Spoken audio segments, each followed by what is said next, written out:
السلام عليكم ورحمة الله وبركاته. ازيكم عاملين ايه؟ يا رب تكونوا بخير. اهلا بيكم في فيديو جديد. انت فين يا نودي؟ طب طمنينا، اطلعي قولي لنا اي حاجة. ربنا يخليكم يا رب، ما يحرمني منكم ابدا يا سنة دي بعد ربنا في الدنيا دي. بجد بجد والله انا مش عارفة اقول لكم ايه ولا اشكركم ازاي على كل اللي عملتوه معايا وعلى كل اللي عملتوه مع بنتي. انا بقول بنتي لان هي فعلا فعلا يعني النهارده قالت لي يا ماما، فالموضوع ده يعني فارق معايا قوي وحساه بدرجة جامدة جدا. اللهم لك الحمد. ربنا ان شاء الله يستر ويكملها على خير. انتم متابعين معايا كل حاجه، وفي نفس الوقت برضو احنا عايزين ان شاء الله نعمل اوضه ليفنج للولاد، اوضه بقى للمعيشه كده للشتاء، اوضه دافيه، اوضه حلوه وتبقى اوضه جميله كده. وعايزين نعمل اوضه لتوته وصالح ورؤيه مع بعض، وعايزين كمان نعمل اوضه للصبيان. فكل ده هتتابعوه معايا في الايام اللي جايه. دي اوضه الصالون. طبعا انا الشقه كلها كانت عندي، بص حدث ولا حرج، محدش هيلوم عليا. انا عارفه ان انتوا هتساعدوني وتقفي جنبي، محدش هيقول لي ايه ده، لا ما تقولوش. فالصالون عندي كان متدرب كله غسيل، الغسيل اصلا ده كان عندي بيتكاثر. فالمهم لميت الدنيا ولميت السجاده بقى اللي هي في الصالون دهيت عشان تنزل المغسله. الصراحه السجاده دي تقيله قوي قوي قوي وصعب ان انا اغسلها في البيت. انا في سجاد هغسله في البيت قبل ما الشتاء يهل كده واللي هو خفيف، لكن التقيل انا مش هقدر لا اعصب ايديا ولا ظهري، وكمان عشان خاطر ولادي ما يعني اعرف ان انا ابقى جنبهم، فهنزلها المغسله. فانا بقى اتصلت بالراجل بتاع المغسله عشان يجي ياخدها. انا هنا كنت عايزه اقول لكم ان انا ركبت عينين جديده.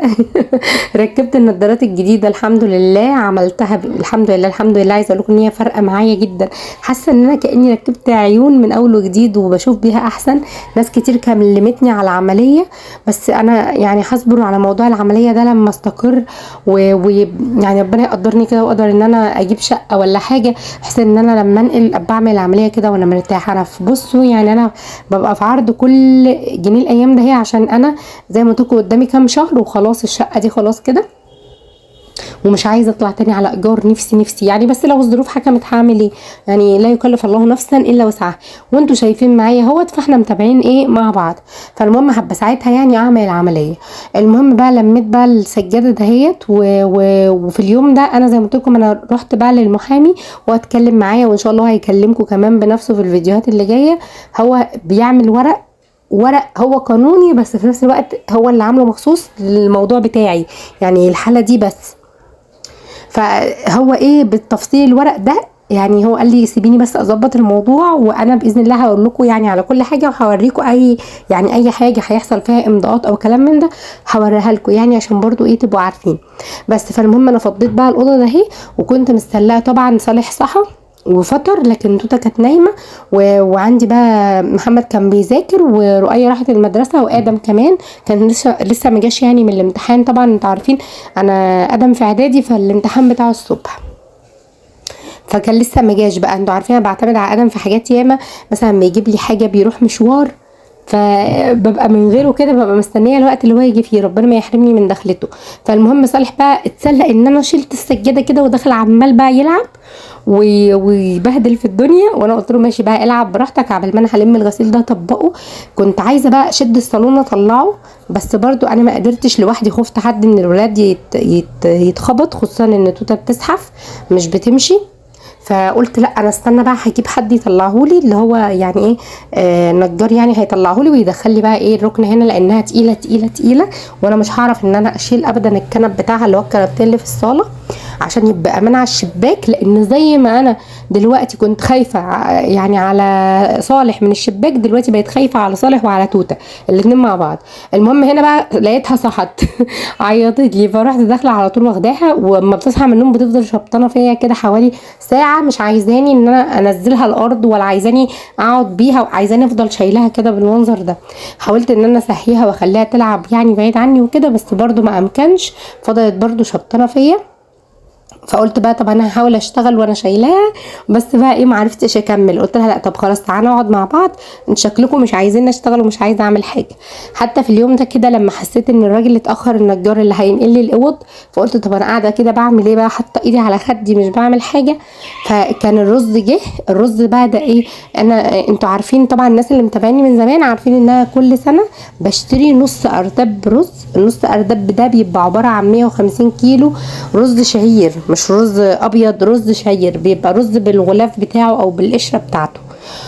وببيض منه. ببيض يعني معناها ان انا بشيل القشره من عليه بالشوال حسب الاحتياج. والنص اردب ده بيقعد معايا السنه كلها لاكل ولادي، ما بحتاجش ان انا اشتري رز من بره، ودي احسن حاجه ممكن اي ست بيت او ام الاولاد تعملها الصراحه. بصوا بقى، ولا تدوري على رز، ولا احنا هنجيب رز منين، ولا هو مفيش رز في البيت، والرز طبعا بره غالي وكل يوم بسعر. فاحنا كل سنه في الميعاد ده بيبقى ميعاد بقى مجايب الرز بتاعتنا. بس الاردب غالي، انا عايزه اكل. اللي جاب الرز يقول لي جابه بكام. انا جبته ب5000 جنيه، جبت النص اردب ب2500. النص اردب اللي انا جبته، النص اردب ده بيقعد معايا السنه كلها ب2500. بس مش مهم، بيبقى بصوا راحه نفسيه كده. طول ما في البيت رز وعيش وملح انا خلاص كده مرتاحه نفسيا. فقلت بقى خلاص، اتصلت بابو ادم قلت له بص الله يكرمك تعالى خدنا كده بالعربيه هلا بيلا ونجيب الرز عشان خاطر ايه نبيض منه، لان ما كانش عندي ولا حبايه رز في اليوم ده. انتوا عارفين طبعا اي بيت فيه اطفال لازم هتعملي رز، هتعملي رز، ما ينفعش تعملي اي حاجه غير رز. رز مكرونه. الولاد ما بتعرفش تاكل كده اللي هو تغمس بعيش وكلام من ده، الاطفال الصغيره ما تعرفش. فقلت له بقى ايه، تعالوا نروح نجيب الرز. كانت الست شايله لنا بقى لها كام يوم، وابو ادم كان مسافر فانا مش عارفه اجيبه، لدرجه ان انا قلت له طب نحاول ناخد عربيه ونروح نجيبه. قال لي ما تبهدليش نفسك وما تبهدليش الولاد معاكي، خليكي وان شاء الله هنجيبه مع بعض. وفعلا استنيته بقى لما جه، راح جايب عربيته وراح واخدنا ورحنا رايحين بقى جايبين الرز. فقلت لها بقى تعالي البسي يا توته انت وصالح. صالح كان لبس، بص بقى بيعكسوا بعض ازاي. صالح كان لبس وقلت لها بقى تعالي البسي يلا عشان نروح نجيب الرز مع بعض، عشان رؤية كانت في المدرسه وما كانش ينفع ان انا اسيب طبعا لا صالح ولا توته في البيت. ممكن اروح مثلا اجيب الرز، بيبقى مثلا رؤية وادم في البيت لان هم كبار ما شاء الله، فبيقعدوا معاهم. لو في حد نايم فيهم بيطبطب عليه ينام، يعني ممكن ان انا اروح مشوار سريع واجي. لكن طول، وانا كمان كنت عايزه اخرجهم اللي هو ايه تعال اتفسحوا، لكن طول ما هم مش في البيت. طبعا محمد لا ابدا، محمد ما طبعا صغير سنه على اني اسيب له حد وكلام من ده ما ينفعش، وكمان كان عنده درس، فما كانش فاضل في الحسبه دي كلها غير توته وصالح. ادم بقى كان جه، قلت له تعالى معانا بقى، قلت له خلاص هم لبسهم وانا عايزه اخرجهم تعالى معانا ويلا بقى نروحوا ايه نجيب الرز وكده. فلبستهم السلوبيتا دي تحفه عليها، جميله جميله، لونها لايق على وشها قوي، مش قادره اقول لكم جميله في منتهى الجمال. وقلت لها يلا بقى، لبستها لها وقلت لها يلا بقى بينا سرحنا. وبصوا بقى عايزه تحط اي حاجه على بقها على طول، الفرشه اي حاجه. ولبست صالح كمان وسرحت له، بس ما كانش راضي يوقف لي ابدا زي الناس، عمال يمشي زي الفرقع لوز. قلت له بص اختك بتقعد وانت اللي عمال تتنطط لي كده، بس هم الصبيان كده بيبقوا اشقية. وخدتهم بقى ونزلت. صالح نزل مع باباه وتوته نزلت معايا، ورحنا بقى لقيناه جيب العربيه. فكان عندي انا بقى ايه، كان عندي عيش، كان عندي حوالي كده شكاره عيش محوشاها. انتوا عارفين طبعا ان انا كنت بربي فراخ، فانا اي فرافيت عيش بتتبقى من اكلنا حتى لو فرافيت زغنطوطه قوي قوي، يعني فرافيت اصغر ما يمكن، ما برميهاش، بحوشها، بنشفها كده ببلاستيكيه واحطها في شكاره وافضل احوش فيها، وفي الاخر ببيعها عشان حرام نعمه ربنا تترمي. طبعا بيستفادوا بيها للمواشي وكده، اخواتنا في الفلاحين بيستفادوا بيها، بيحطوها كاكل يعني للمواشي وكده. المهم بقى خدت شكاره العيش وخدت شكاره واحده من الرز، لان انا النص يعني النص اردب عامل 4 شكاير، 4 شكاير رز. فانا خدت بقى من النص اردب ده خدت شكاره واحده عشان ابيضها، ولما بتخلص بروح مبيضه غيرها، لانها لو بيضت الرز كل مره واحده ممكن يسوس، ممكن يسوس بقى ويعمل صوص ويدود وكلام من ده. فانا ببيض شكاره بشكاره، تخلص ابيض غيرها.